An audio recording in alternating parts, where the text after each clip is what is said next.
Assalamualaikum warahmatullahi wabarakatuh. Para pendengar radio Indonesia yang kami cintai, kami hormati. Mari mengkaji ayat-ayat yang diterjemahkan oleh Universitas Islam Indonesia. Baiklah, kita meneruskan ayat-ayat kemarin dan kita tidak akan bosan mengulang-ulang ayat yang masih kita butuhkan penjelasannya. Kita mulai sekarang dari ayat atau kajian ayat 23 surat Al-Baqarah. A'udzubillahi minasyaitonirrajim. Wa in kuntum fi raibin mimma nazzalna ala abdina fa'tu bi suratin min mithlih wad'u syuhada'akum min dunillahi in kuntum shadiqin. Di terjemahan UI dijelaskan jika kalian masih ragu tentang kebenaran wahyu yang kami turunkan kepada hamba kami, buatlah satu surat saja yang sepadan dan panggillah seluruh penolongmu selain Allah, bila tuduhanmu benar. Logika umumnya adalah bahwa mereka ini menuduh Al-Quran karangan Muhammad, dan mereka yakin betul Muhammad hanyalah seorang manusia. Normalnya kalau betul Muhammad seorang manusia dan bisa mengarang Al-Quran, mereka yang mengklaim mereka lebih cerdas, lebih pintar, lebih terpelajar, harusnya bisa ngarang Al-Quran. Dan Al-Quran menantang mereka cukup satu surat saja yang menandingi Al-Quran. Tapi apa faktanya? Mereka tidak mampu. Sampai Rasulullah wafat pun mereka tidak mampu. Sampai sekarang pun mereka tidak mampu. Harusnya yang demikian menjadi satu keyakinan atau kesimpulan bahwa Al-Quran memang kalam Allah yang tidak bisa ditandingi oleh kalam manapun dan tidak akan tertandingi oleh karangan manusia apapun. Berikut beberapa cerita tentang naifnya mereka, ironisnya mereka. Saat mereka benar-benar sering kumpul dan rapat dan memutuskan ingin menandingi Al-Quran, mereka tidak mampu. Sampai menyewa orang yang bernama Musailamah. Oleh Islam, Musailamah ini disebut Musailamah Al-Kadzab, dia pendusta, dia pembohong. Setelah disewa ternyata apa? Mereka hanya minta 1-2 surat yang mirip Al-Quran. Misalnya begini, Al-Quran adalah wahyu Allah yang diantara yang diturunkan adalah surat Al-Fil. Alam taro kaifa fa'ala rabbuka bi ashabil fil. Alam yaj'al kaidahum fi tadlil wa arsala alaihim tayran ababil. Tarmihim bihijaratin min sijil faja'alahum ka'asfim ma'kul. Kalimatnya indah, akhiran ayatnya juga indah, terbaca juga indah. Kualitas maknanya juga luar biasa, bahwa adalah fakta bangsa Arab sebelum kelahiran Nabi dalam waktu dekat, ada prahara besar yang dialami penduduk Mekah, yaitu bahwa Abraha ingin merobohkan Ka'bah. Singkat cerita, Abraha ini adalah raja yang cerdas. Dia tahu bahwa Ka'bah adalah sumber ekonomi karena didatangi berbagai pihak. Dan itu artinya jadi wisata religi yang menghasilkan uang. Abraha berpikir ingin bikin Ka'bah di Yaman yang kira-kira mendatangkan wisatawan juga yang nanti berakibat kebaikan secara ekonomi atau secara finansial. Singkat cerita, setelah dia bikin, ada orang Quraisy nggak terima, sampai buang air besar di situ. Kemudian ini sangat bikin marah Abraha dan dia bersumpah akan menghancurkan Ka'bah. Setelah bersumpah mau menghancurkan Ka'bah, dia datang ke sana dengan pasukan gajah yang terkenal, yang melegenda dalam sejarah Mekah, sejarah Ka'bah. Ketika sudah mendekati Ka'bah, singkat cerita, gajah-gajah mereka yang hendak merobohkan Ka'bah, kalau diarahkan ke sana enggak mau. Tapi kalau diajak pulang, mau. Setiap mau diarahkan lagi ke Ka'bah, enggak mau. Setiap diajak pulang, mau. Sehingga ini jadi peristiwa besar. Kemudian Abraham memaksakan tetap mau menghancurkan Ka'bah. Kenapa redaksinya alam taro? Bukankah kamu melihat? Berikut pendengar saya kutip sebagian sejarah pokok di sini. Tentu saat itu yang Sayyidul Qaumi, tuan daripada yang dipertuan besar di Mekah, di kampung Quraisy atau suku Quraisy adalah Sayyid Abdul Muthalib. Dia adalah mbah kandung Rasulullah Shallallahu Alaihi Wasallam, Muhammad bin Abdullah bin Abdul Muthalib. Abraha sebagai seorang raja, dia relatif berperadaban. Dia tanya, kalau saya mau menghancurkan Ka'bah, siapa yang harus saya temui? Kata masyarakat, ya Abdul Muthalib Sayyidu Hadal Wadi. Abdul Muthalib dia adalah pemimpin di sini. Tapi sebelum itu Abraha adalah merampas sekian unta dari kampung Quraisy, termasuk untanya Abdul Muthalib yang kurang lebih sampai jumlahnya 100 unta. Itu lazim dalam penjajahan dulu, mesti merampas harta-harta daerah yang dijajah. Setelah Abdul Muthalib didatangkan, Abdul Muthalib itu orangnya wibawa sekali. Dia punya karisma yang luar biasa. Sampai-sampai saking karisma beliau, Abraha ini duduk di singgasana, terus dia bilang, ya Abdul Muthalib, kalau kamu duduk di sebelah saya, kaum saya pasti tidak terima, karena saya ini raja di raja. Tapi kalau kamu duduk di bawah, saya tidak punya nyali, saya di atas, kamu di bawah. Singkat cerita, akhirnya Abraha ini duduk sejajar dengan Abdul Muthalib. Setelah duduk bersama, kata Abraha, saya ingin merobohkan Ka'bah, tapi saya tidak ingin perang. Sebab itu ungsikan kaum kamu, ungsikan kaum kamu, bangsa kamu. Kata Abdul Muthalib, ndak itu ndak urusan saya. Yang penting unta saya yang kamu sita, kamu kembalikan. Abraha terkaget-kaget. Dan dia terkaget-kaget karena melihat kearifan Abdul Muthalib, kewibawaan Abdul Muthalib. Dan dia orang besar yang dituakan, yang dianggap pemimpin besar. Dia terkaget-kaget ketika seorang Abdul Muthalib hanya memikirkan hartanya, bukan memikirkan Ka'bah. Sampai Abraha bilang, Anta Sayyidu Hadal Wadi, kami ini tuan daripada penduduk sini. Dan penduduk sini semuanya keberatan kalau Ka'bah saya hancurkan. Tapi kamu sebagai pemimpin mereka, malahan tidak memikirkan Ka'bah, malah hanya memikir, unta kamu harus saya kembalikan. Aneh kamu. Kata Abdul Muthalib dengan kearifan dan keyakinan tauhidnya yang luar biasa. Karena beliau adalah mbah Rasulullah. Beliau mengandung Nurul Mustafa, nurnya Rasulullah. Beliau bilang, unta itu milik saya, sebab itu urusan saya dan kamu hanyalah urusan unta. Soal Ka'bah, Baitullah, innali hadal baiti rabban hamahu. Soal Ka'bah, Baitullah itu ada yang punya, yaitu Allah, pasti menjaganya. Jadi saya tidak perlu memikirkannya, pasti dijaga oleh yang punya. Maksud Abu Thalib tentu Allah Subhanahu wa Ta'ala. Kata Abraha, oke, unta kamu saya kembalikan dan sekarang saatnya saya mau menghancurkan Ka'bah. Kata Abu Thalib, silahkan dan pasti nanti yang punya melindunginya. Inna lihadal baiti rabban hamahu. Setelah itu Abdul Muthalib datang ke Ka'bah. Dia pegang halaqatul bab. Halaqatul bab itu semacam kayak ya pegangan pintu. Di situ Abdul Muthalib bilang, ya Allah, ini rumahmu, engkau pasti menjaga ini. Setelah itu dia ngajak masyarakatnya, ngajak kaumnya.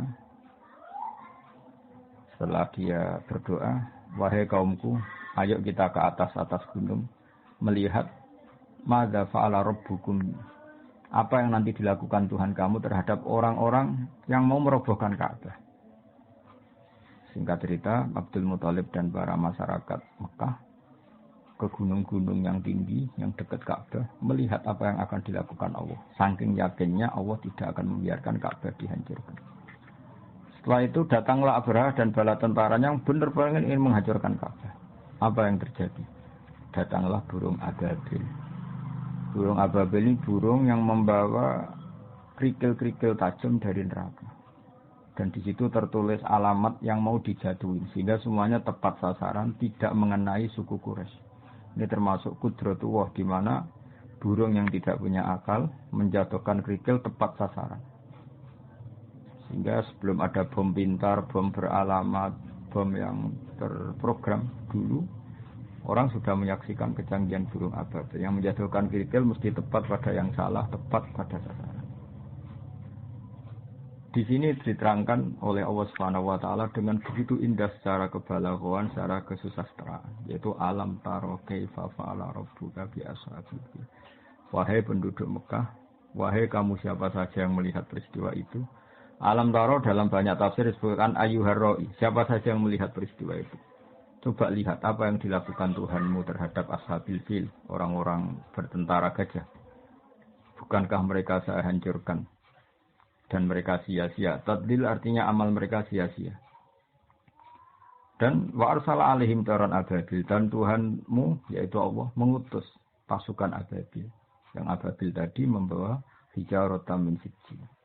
Wa arsala alaihim taran ababil, tarmihim bihijaratin min sijil. Faja'alahum ka'asfin ma'kul.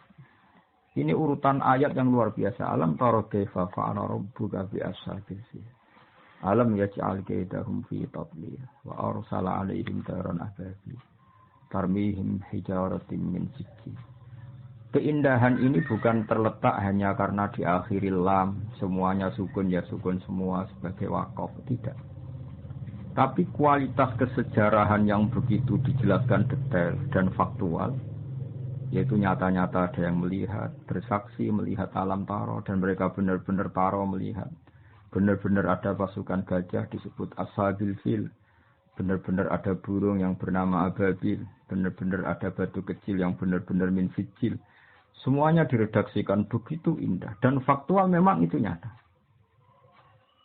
Sehingga orang-orang Quraisy ketika dengar ayat itu enggak berkutik. Betapa Quran itu indah dan enggak mungkin tertandingi. Kesejarahnya kena, bahasanya kena, keindahan pendengarannya kena. Karena mereka tidak mampu, dan ditantang oleh Allah, silahkan tandingi yang seperti ini. Disewalah Musailamah Al-Kadzdzab untuk menandingi yang semacam surat ini. Apa yang terjadi? Musailamah datang. Dia ngomong sekenanya saja. Sampai si penyewanya itu kecewa semua. Dia malah cerita, Al-filu mal-fil wa ma adroka mal-fil lahu khurtumun tawil wa dhailuhu qasir. Dia menandingi surat ini dengan kata-kata yang sama sekali tidak ada maknanya dan tidak punya kualitas apapun. Dia hanya ingin berakhiran lam, terus kedengaran kayak mirip. Tapi sama sekali tidak menunjuk makna yang luar biasa. Bahkan terkesan hadayan itu kayak omongan orang yang setengah gila, setengah tidak waras. Dia hanya cerita yang maknanya al-filu mal-fil. Kamu tahu gajah. Gajah itu apa? Gajah adalah hewan lahu khurtumun tawil. Dia punya belalai panjang. Wadailuhu qasir, tapi dia ekornya pendek. Dan sebagainya. Dia hanya ingin berakhiran dengan lam. Dan menjelaskan sesuatu yang enggak penting sama sekali. Sehingga sampai para ulama bilang kami itu gila, kami itu pendusta. Sehingga disebut Musailamah Al-Kadzdzab. Ini pelajaran bagi kita bahwa Al-Quran adalah kalamullah dan siap diadu secara ilmiah. Saking siapnya sampai Quran bilang faktu. Kalau kamu enggak percaya dengan Quran ini adalah wahyu dari Allah, faktu. Maka datangkanlah di suratin ini. Kamu enggak apa-apa ngarang Quran asal kualitasnya sama, kebahasaannya sama, faktual sejarahnya sama, rohnya sama. Tentu mereka tidak akan mampu. Ketika nyata-nyata mereka tidak mampu, Allah sangat baik masih memanggil mereka fa'illam taf'alu walan taf'alu fattakun nar. Jika kamu tidak bisa melakukan itu dan memang tidak akan mampu walan taf'alu fattakun nar, kamu sebagai manusia harus takutlah masuk neraka. Yang neraka itu saking panasnya waquduhan nas wal hijarah. Yang menjadi alat atau materi bahan bakarnya adalah manusia dan batu. Di sini kata ulama dikatakan batu-batu besar yang normalnya tidak nyala menjadi nyala. Itu bukti saking panasnya neraka. Sampai batu yang dimasukkan pun akan menjadi nyala. Kalau neraka tidak panas-panas amat, tentu batu-batu besar itu tidak akan menjadi api. Tapi saking panasnya keadaan neraka sampai batu-batu besar pun setelah dimasukkan menjadi bahan bakar, menjadi nyala dan menjadi bahan bakar. Uiddat lil kafirin. Tentu neraka itu dipersiapkan bagi mereka yang mengingkari kebenaran, mengingkari Allah dan Rasul dan kebenaran Quran. Dan sudah menjadi tradisi Allah Subhanahu wa taala setelah menerangkan orang-orang kafir, kemudian ayat diteruskan dengan menerangkan orang-orang mukmin. Wa basyiril ladzina amanu wa 'amilus solihati anna lahum jannatin tajri min tahtihal anhar. Sampaikan kabar gembira kepada mereka yang beriman dan beramal saleh bahwa bagi mereka surga-surga yang dihiasi oleh sungai-sungai yang mengalir. Kullama rusiku minha min samaratir rizqan qalu hadzal ladzi rusiqna min qablu wa utubihi mutasyabihan. Setiap mendapat rezeki buah-buahan surga, mereka mengatakan rezeki ini pula yang telah diberikan kepada kami sebelumnya. Wa utubihi mutasyabihan, mereka mendapat rezeki yang serupa. Walahum fiha azwajum mutahharatu wa hum fiha khalidun. Mereka juga diberi jodoh-jodoh yang serba suci dan mereka kekal di sana. Orang-orang iman di Al-Quran seringnya dibarengi dengan wa'amil sholihat, iman dan perilakunya soleh. Tentu ini penting sekali karena iman adalah bukti kita hidup, iman akan wujudnya Allah. Iman bahwa pencipta langit adalah Allah. Tentu konsekuensinya juga harus iman bahwa Allah ini punya aturan. Karena Allah adalah zat yang memerintahkan kebaikan, maka kita yang mukmin harus bercirikan melakukan kebaikan. Allah sebagai pengatur alam tentu melarang segala jenis kerusakan dan kezaliman. Kita pun ingin menghindari sejauh mungkin kerusakan dan kezaliman. Sebab itu kita tidak boleh mendewa-dewakan iman saja karena di Al-Quran seringnya kata iman dibarengi dengan kata wa'amil sholihat dan berperilaku yang baik-baik. Para pendengar yang kami hormati, berperilaku baik-baik ini yang akhirnya bisa menjaga alam raya. Betapa rusaknya alam ini kalau kita atau manusianya berbuat dolim. Betapa kacaunya sistem sosial, kacaunya tata surya, kacaunya apa saja. Bumi bisa dihancurkan lewat bom atom. Manusia bisa dihancurkan oleh narkoba. Konflik bisa disulut karena banyak orang yang berselingkuh, banyak orang yang mengambil haknya orang lain, istrinya orang lain sekenanya. Betapa rusaknya ini. Sehingga saking kacaunya kezaliman, Allah berfirman tuharal fasadu fil barri wal bahri bima kasabat aydin nas. Kalau ada kerusakan di mana saja baik lautan maupun di daratan, semua pasti karena ulah manusia. Sebab itu kita yang mukmin harus berperilaku yang soleh. Soleh itu dari makna sesuatu yang pantas, yang layak. Baik layak secara agama, layak secara etika publik, maupun layak dengan alam. Artinya kita berperilaku sesuatu yang alam itu tidak menolak perilaku kita. Misalnya kita tidak bikin pencemaran, tidak bikin kerusakan di bumi dengan bom atom, dengan zat-zat kimia yang merusak alam dan sebagainya dan sebagainya. Sebab dalam bahasa Arab solihun masoluhalise, sesuatu yang layak disebut soleh. Sehingga kita sebagai mukmin harus melakukan suatu amalan solihan. Baik yang hubungannya dengan Allah disebut ibadah mahdhah, kayak kita sholat, kita sujud, kita puasa. Maupun yang berhubungan dengan sama-sama manusia, sama-sama makhluk. Kita baik sama orang tua, keluarga, teman, anak. Dan tentu juga harus baik dengan alam. Kita tidak merusak alam ini dengan bom atom, dengan kimia yang tidak pada tempatnya, tidak merusak dengan pencemaran. Bayangkan misalnya air yang menjadi sumber kehidupan, kemudian diracuni oleh kimia-kimia yang membahayakan. Kita semua akan mati karena nggak ada sumber kehidupan, karena airnya tercemari oleh limbah, oleh sesuatu yang madarat yang membahayakan. Sehingga kita sebagai mukmin selalu berdoa sama Allah supaya hidup kita adalah hidup yang baik, hidup yang soleh, dan hidup kita adalah cerminan dari iman kepada Allah Subhanahu wa Ta'ala, yang diantara paketnya adalah orang mukmin adalah orang-orang sing amilus sholihat. Karena Allah adalah zat yang baik, yang selalu membalas orang-orang yang baik. Kemudian orang-orang baik ini dijanjikan Allah annalahum jannatin tajri min tahtil anhar. Orang-orang ini akan masuk surga, di mana surga itu serba indah. Di antara gambaran indahnya adalah hiasi sungai-sungai yang mengalir, dan tentu dicukupi segala sumber rezeki, termasuk dicukupi juga kebutuhan-kebutuhan biologis manusia. Disebut walahum fiha azwajum mutahharah, punya istri-istri atau pasangan-pasangan yang tersucikan. Sudah gitu ditutup dengan wahum fiha khalidun, dan orang-orang baik di surga itu selamanya-lama. Perlu dimengerti oleh banyak pemirsa bahwa wahum fiha khalidun, kata ulama ahli fikih disebutkan kenapa orang mukmin yang amalnya di dunia terbatas. Misalnya orang soleh mungkin hidupnya hanya 60 tahun atau 80 tahun. Berarti amalnya dia hanya 80 tahun atau 60 tahun. Kenapa Allah begitu baik dan dibalas dengan surga yang selamanya lama, bukan hanya surga yang berdurasi 80 tahun. Kata para ulama, ini bagian dari sirinya, rahasianya hadis innamal a'malu binniyat. Amal itu akan mendapat pahala berdasar komitmen niat. Karena orang mukmin itu berniat andaikan hidup selamanya lama di dunia juga dia akan iman selamanya lama. Maka dibalas Allah, dia pun masuk surga selamanya lama. Ini sirinya kenapa wahum fiha khalidun. Selain tentu satu karena fadlnya Allah, rahmatnya Allah, kata para ulama. Ini sebagai balasan orang mukmin yang zaman di dunia berkomitmen akan iman selamanya lama. Kalau saja mereka ditakdir hidup 1 juta tahun pun, mereka akan iman 1 juta tahun. Dan kalau mereka diberi hidup tanpa batas, mereka tidak terbatas juga akan selalu iman kepada Allah, Rasul, dan Al-Quran. Dan iman kepada kebenaran. Sehingga sebagai balasannya, niatnya, komitmennya iman, maka dibalas dengan surga yang mereka berstatus wahum fiha khalidun selama-lamanya di surga. Saya kira demikian, semoga ini bermanfaat.